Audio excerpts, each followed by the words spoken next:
Let's start off at the beginning. Well, the beginning of China. And like all good civilizations, it starts by a river. The Yellow River. There were some hunters and gatherers, and the gatherers said, hey, I'm getting really tired of having to go find all this food. And some of the others were like, okay, but what if you didn't have to find it? So they grew food. Fast forward a little bit to the first dynasty of China. The Shang had some nice warrior kings who were basically just hunters, but with some fancy bronze weapons and agriculture. Next, we have the Zhao, who take over the Shang dynasty. They did this with a really cool thing called the Mandate of Heaven. Basically, the emperors had the gods on their side, which means they can never possibly be corrupt. How could that ever happen? A government being corrupt? Well, the Zhao created the Mandate of Heaven to prove that they are better than the Zhang dynasty, so now the Zhang are out and the Zhao are in. But wait, did the Zhang ever come into power? Before them was a fake dynasty of Xia. So the Zhao are taking over, but it's not like an official dynasty. Without any official people in charge, like actually running the things, the states go to war. And what do they call this period? The Warring States period. Creative, right? Wrong. In fact, it was someone creative that one of the states, the Qin, decided they needed to do something about it, so they made another dynasty called, you guessed it, the Qin dynasty. And there is this whole new religion from India called Buddhism, which blends with ancestor worship and is adapted to China. And everyone follows Buddhism, and there was like no disagreement. Wrong. Throughout Chinese history, the emperors agree and disagree with the religion, depending on whether they follow the Confucian ways.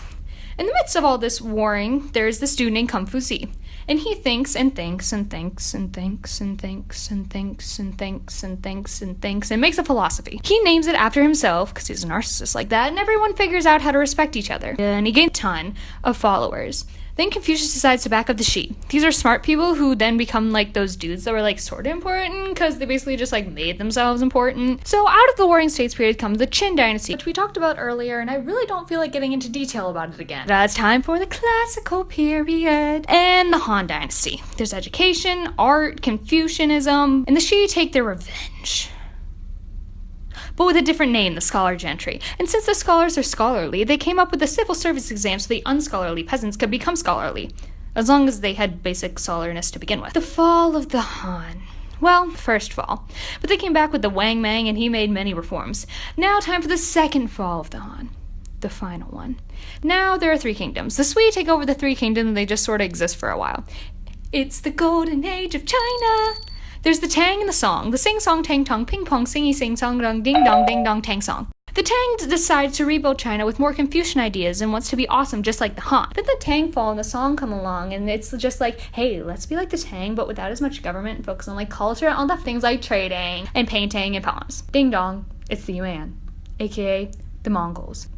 The Mongols come in and conquer the Chinese along with the rest of Asia and everyone's government because they don't know how to govern themselves. They just like yurts and conquering stuff. Then this dude named Zhu Yuan Shang was like, yo, you guys aren't even Chinese. You can't sit with us. So he expels the Mongols and establishes a new dynasty, the Ming, surprisingly not named after himself. The problem with the Ming is they had too much government, so they fell. But before they fell, we had Zheng He. He was a great dude who thought he was great and went around the world to show just how great he was. Then China burns all its expedition stuff. And now we begin the time of isolation. Now it's time for the Qing. The Qing are all like, hey, look, China's government is so weak, so let's drive them out and take over and create a dynasty. And for the last time, we lose the Mandate of Heaven. Now it's time for a war speed round. Brit versus China. China loses. China versus the world. China loses. And now there's no more dynasties and China's all like, we're a republic. But anyway, back to the war. The Japanese invaded Manchuria really like Girl Scout cookies, but they lied and just started invading. World War I. Wait, no. World War II. And then they lose again. But wait, there's more. Communism. The Communist Party are better at fighting the Japanese. So all the peasants are like, yeah, we should be communists because they can fight better and we won't get roasted by the Japanese anymore. Hey, let's be communist Mao, says Mao. Mao? No. Now? Oh, okay, sure. And he says, hey, let's get rid of all the smart people. Okay, wait. Maybe that wouldn't be the smartest thing. But he does it anyway, and now we have the Great Leap Forward. Wait, did I say forward? I meant backwards.